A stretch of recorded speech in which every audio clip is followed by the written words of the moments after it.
Hey, yeah. How are you, mate? Good, good. I'm doing well. How about you? Yeah, I'm good. So I guess we should start, or we begin why we're doing this, right? Why we're doing this live stream. So Jet and I have known each other far longer than I wish to remember. To be honest with you, I met Jet when I first started to travel to the Philippines. So what, nearly 15 years ago. And since then we've stayed in touch. We no longer work together, but we've stayed in touch. He very kindly helped me out when I was in a bit of a situation in Dubai on my honeymoon. So he pulled us out of a hole there, and he's a great guy. Apart from one thing, he's an Arsenal supporter. And as much as I tried to convert him to Aston Villa, he's not smoking it. But apart from that, he's a great guy. We share a mutual love and a mutual respect across a whole different spectrum. Obviously, we're both, I would say, sporty, but let's say we watch sport rather than we do sport. Jet and I have never had the privilege to grace a football field at the same time. Although from what I saw of him, he's a pretty decent player. So there we go. Above and beyond our shared love of sport, we also have a shared love of, I guess, sci-fi, Jet, or some type of some things that people would term geeky, right? But it's a shared love, right? Yes, it is. And, and Jet and I do a weekly podcast on a Monday about sport. So Jet approached me and said, "Paul, let's do one about sci-fi." So this is our first attempt. And listen, it is what it is. So right then, Jet. Where do you want to start, mate? Where's your tipping off point for this? Well, I've always been I've always been geeky. I have like a collection of comic books. I have like 3 boxes of it. Action figures lying around. And those things. That's really what's interesting for me. Mm-hmm. Sci-fi, Star Wars, Star Trek, Neil Gaiman, comic books, DC, Marvel, Image, all those things. So there's really not enough.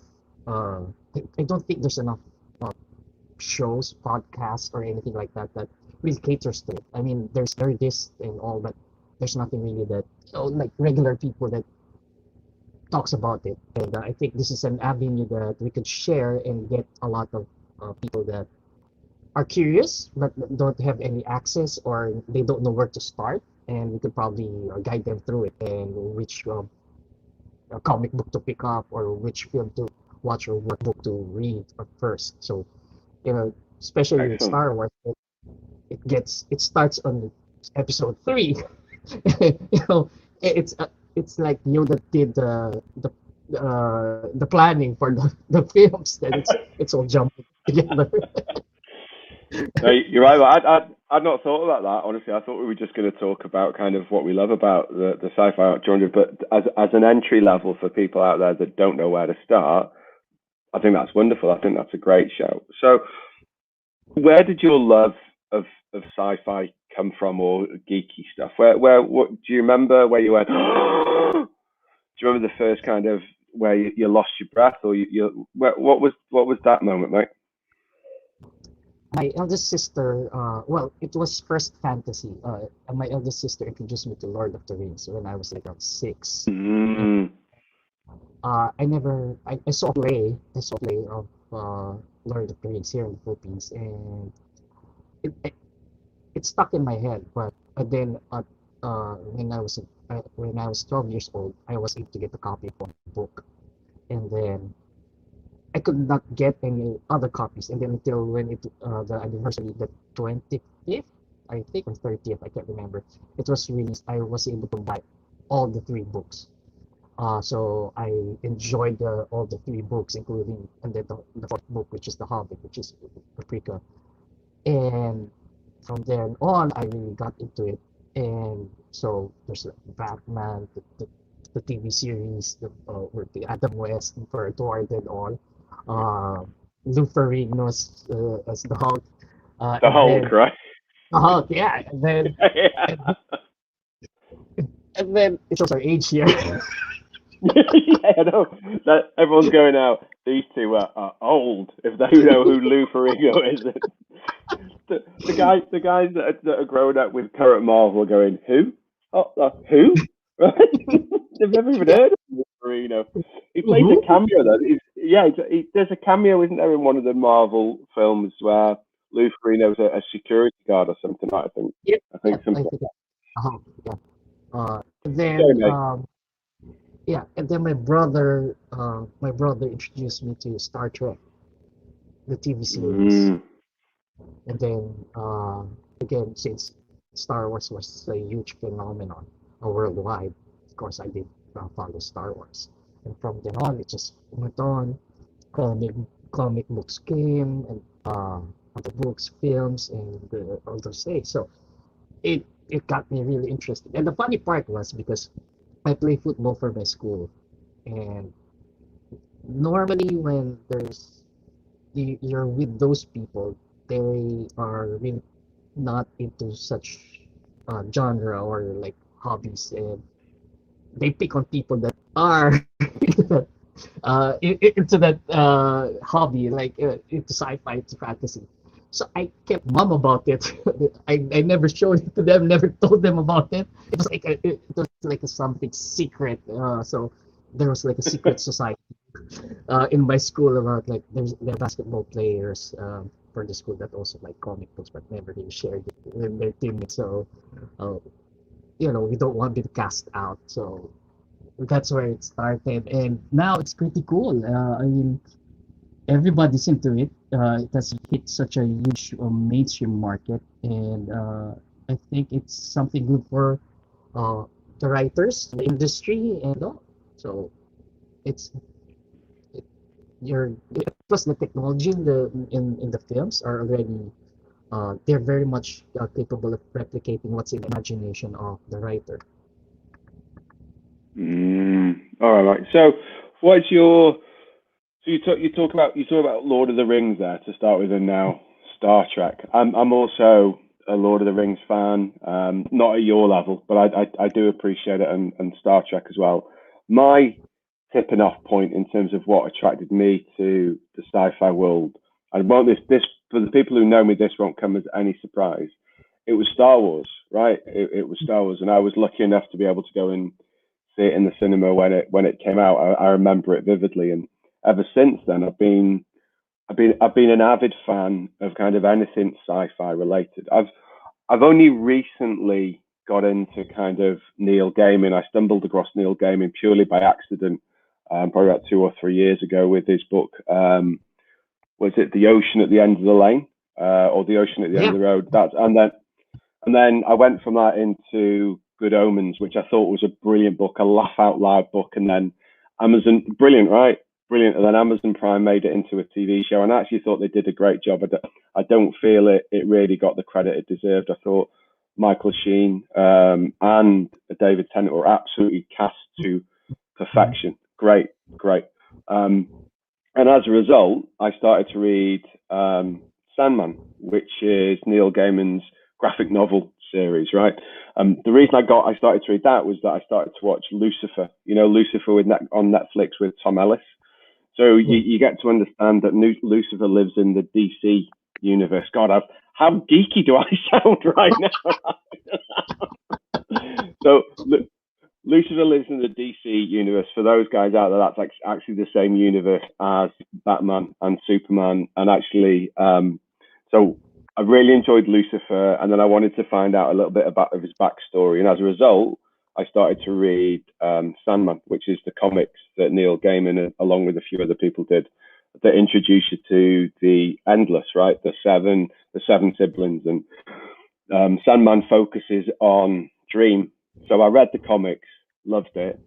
I just downloaded recently the Audible book, and I'm kind of maybe an hour into that. And honestly, mate, if you've not listened to it, it's absolutely fantastic. It's a great Audible book.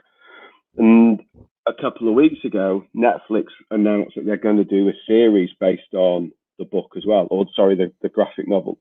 And it's a stellar cast. It's an awesome cast, but they're not using Tom Ellis from Lucifer. They're going to be, I forgot her name now. The actress that was in Game of Thrones and then was Captain Plasma for Star Wars. Yeah, the tall I girl, forgot. Brienne. Yeah, Lady Brienne. That's it. That's it.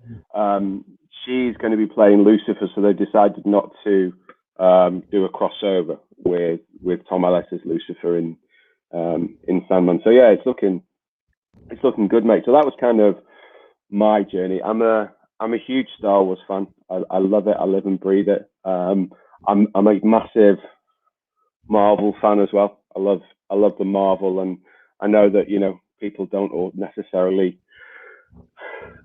like the stories, that there's always some type of gaps in the stories where you go, well, hang on, how did that happen? Right? I get it, but purely just for enjoyment purposes, mate. I think it's wonderful, and I've just started to watch WandaVision now. I've got a story to share. I was watching WandaVision, and while I was watching it, I had an aha moment, right? I went, oh, I've realised why they've called it WandaVision, because you've got Wanda and you've got Vision. I didn't make the connection. Honestly, I thought, right, that's nice. It's a TV show, right? I get it. It was only when I went, oh, Paul, you're a dick.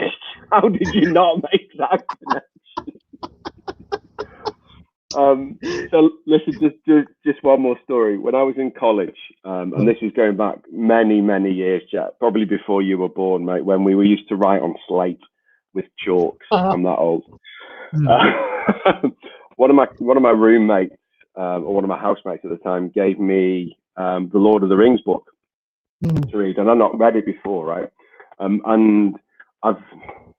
when I was younger, I was in college, so not that young, but I've always had a little bit of a fear of the dark, right? Just a little bit of a fear of the dark. In my bedroom in the college room, the college house that I stayed at, it was sliding doors for like a walk-in closet, right? Like a walk-in wardrobe.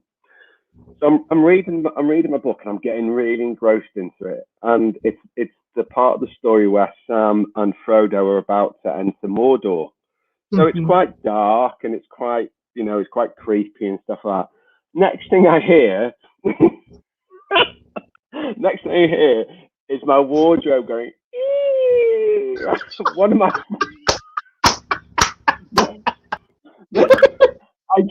I jump out of my skin. One of my friends had hidden himself in the wardrobe with the idea of scary, because he knew I was a little bit scared of the dark, right? Anyway, I'd left the light on because I was reading. Next thing I hear, he's got fed up because he's been in there for like 20 minutes. Next thing is, I jump out of the bed and go, holy, what the hell is that? Yeah, that was my jumping off point, mate. I went, crap. I had a story too with Lord of the Rings. I was in my room. I was reading it late at night. It's dark. I had this lamp behind me. I don't want to give away that I'm awake, so it was really dim and it was covered. And I was going through it, and I was so into the book. It's so dark, and I was at the part where they were walking through the Valley of the Dead, and yeah, Legolas kept looking back and kept looking back, and Aragorn said, "Why do you keep looking back?" I said, "I see them." See who? The uh, the soldiers, the dead soldiers.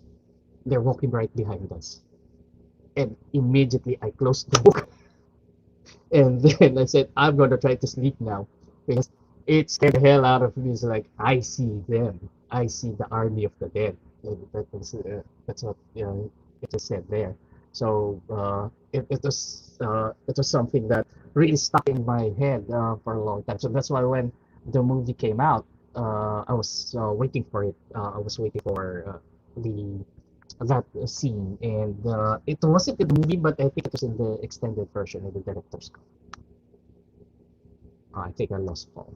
Well, anyway, that's how I was introduced to Lord of the Rings, and then what are the other things that so what I was saying is that I got you back there. So what I was saying was I lost connection, mate. Sorry, carry on. yeah, all right, it's all right. So that was the part that really scared me was when he was asked, Legolas was asked, why do you keep looking back? He said, I see Mhm. them. See who? The army of the dead. They're right behind us. And I was in the dark in my bed alone. I'm like, okay, I'm going to sleep now. I'm I'm closing the book. I'm done. How old were you when you were reading that? Oh, I, I, I think no, I was also in college. I was also in Really? college. Yeah, I was also in college. I think any book that talks to you on a level where you kind of immerse yourself is amazing. Like whether that's a graphic novel, a comic book, or Kindle, or even the old typical types of books where you got pages. Remember pages? Um, Yeah, I think anything like that, the way you kind of lose yourself for maybe 20 or 30 minutes a day is really beneficial. So yeah, that's cool. Man. So let's talk about you mentioned before about you want to give advice to people out there. So you and me are huge Star Wars fans. So I guess if there's somebody out there that hasn't watched Star Wars, where where would you start? What would your suggestion be? Would you even bother with the animated series, the Clone Wars, the Rebels? What would you advise to people out there that are interested in getting interested in who want to start to get to know Star Wars? Where's your jumping off point for that, mate? I'm going to start with how I started it. Episode three, episode Go four, for it. episode four. Yeah, I think that's part of the experience. And you tend to be curious of what happened before that. So that's why there was a build up. And plus, I think uh, the first three films was really the best among the Star Wars saga, and I think that's where uh, the interest was really is because the development of characters and Mm-hmm. uh you get to get you are curious where did Princess Leia come from, Luke Skywalker and all, how did they all mesh up together, and it was told in after the first three films. It's very much like the Lord of the Rings. The first three books were made, and then the prequels on how the ring was acquired by built after the three books. So I think that I'm going to suggest that they go through it. But for the obsessive compulsive, they want go go in chronological or by the number. And what about the animated series? So the Clone Wars, the Rebels. Would you recommend they watch those? I suggest they watch that after they've watched the films. So you would do the films first, then watch the animated. All right, okay. All right, that's interesting. I'm not sure if I agree with you, to be honest with Yeah. you. Only because I love the Clone Wars, Mhm. particularly the Darth Maul arc. The way Oh, they scripted that was fantastic, and I think it was you a couple of years ago recommended the Sworn books, right? So mhm. I love General Thorne. I think he is a fantastic character, and it's a shame that well, it's not a shame. It's just to do with timelines, right? That I think there's an opportunity now for him to be brought into because he spent a lot of time in he's more in the animated side rather than kind of the mainstream movies, right? So I think he's a great character. I loved um, the animated shows, and I didn't think I would. I just had it on in the background, and Woe Betide, I really got interested, and yeah, cool. What about the Star Wars books, mate? Would you, for a beginner, would you look at the books, or would you not even bother, just concentrate on the films? I would recommend the book. I've read Princess Leia. So the Mm, history of her formative years when she was Alderaan. It was a very yeah, yeah. interesting read. Where and it really establishes Princess Leia's character. And when I was reading it, it's for some reason it's just stuck in my head that I'm envisioning her just like how Carrie Fisher would portray the character. It's There, very, it's very, it cannot separate the two. I mean, no, it's I agree. I agree. it was She was it's, she was Princess Leia, right? She was yeah, Princess Leia, and there's an argument that says that actually she's the strongest Skywalker, or she's the strongest villain. Sorry, she's the strongest Jedi, right? Because through it all, at no point does she show any tendencies to turn to the dark side. At no point, right? So there's an underground swell that actually Princess Leia is the strongest Skywalker. So Carrie Fisher, miss you. Rest in peace. yes, She was wonderful. She was she wonderful. was wonderful. Absolutely. She she owned that role. Nobody can portray that. No other actor will be able to fill in that shoes. I think you and me are roughly about the same age. You are probably about 20 years younger, but let's say we're roughly about about the same age.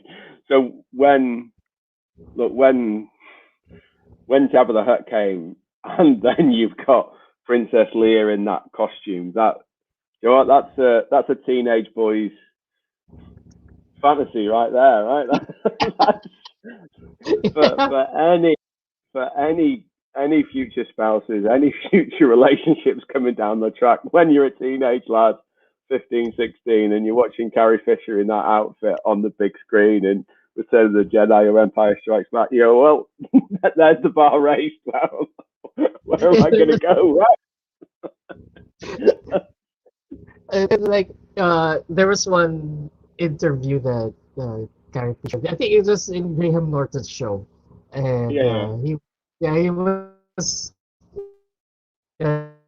she was in one of the gas station or the petrol station, convenience stores, and he yeah. was recognized by the clerk there. It's like Princess Leia. Hello, that's what she said. It's like, when I was younger, I think about you. And she goes, "How many times do you think about me?" Like, three times a day.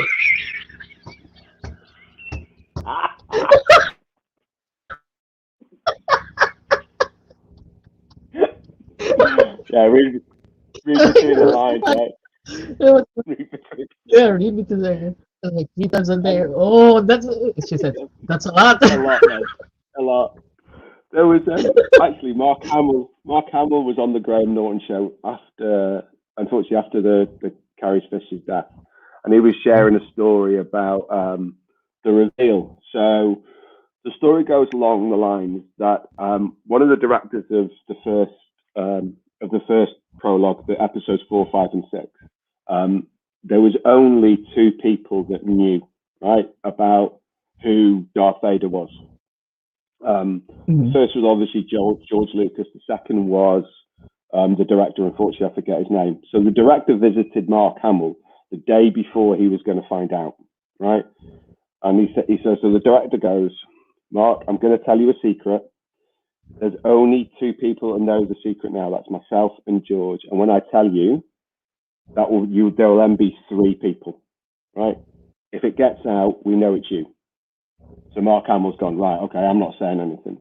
So the story goes that he said, so he didn't even tell Harrison Ford. And by the way, he does a cracking Harrison Ford impression. If you ever get the chance to listen to Mark Hamill do a Harrison Ford impression, it's brilliant. So anyway, they go to the premiere of Return of the Jedi, right? And Yeah. the reveals there, right? No, sorry, not Return. The Empire Strikes Back. The Uh, reveals there, right? So Harrison Ford judges Mark and goes, and I'm not going to swear, right? But he said, uh, "Kid, lad, kid," he called him. Why the f didn't you tell me? Right? He said, well, I couldn't. Right? I couldn't. Anyway, it goes long. And ultimately, what I'm trying to say was Mark Hamill said on the Graham Norton show, he said, well, look, when he's talking to Harrison, he says, look, mate, there's telegram, telephone, and telecarry. Right. So, what we found was we couldn't telecarry anything. So that's why I couldn't tell you. If we told Gary, it would be out. Right? So telephone, telegram, telecarry. Apparently they used to tease her. They used to give a kind of snippets of stuff that was incorrect, right, and just see how far and how fast she could get it out of there. Wonderful times, mate. Wonderful she has times. she just doesn't have like a trap door or anything, and then she will No, just say she's got no filter, right? She's got no filter. She'll just yeah. say it. She's got no filter. So listen, mate, we've nearly been on for 30 minutes, so we can kind of bring this to a close now. I guess have you got? Let's take the Star Wars trilogies, right? So you've got 4, 5, and 6. Then you've got 1, 2, 3, and then you've now got 7, 8, 9. If you were to rank the trilogies, not individual films, but the trilogies, where would you put them? What would be your third trilogy, or the box set of the trilogies? Which one would, in your opinion, is the worst? The worst? Oh shoot! Yeah, I think it's episode 2.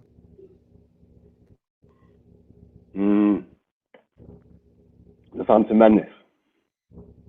Hmm. The How about Phantom you? Menace. The Phantom.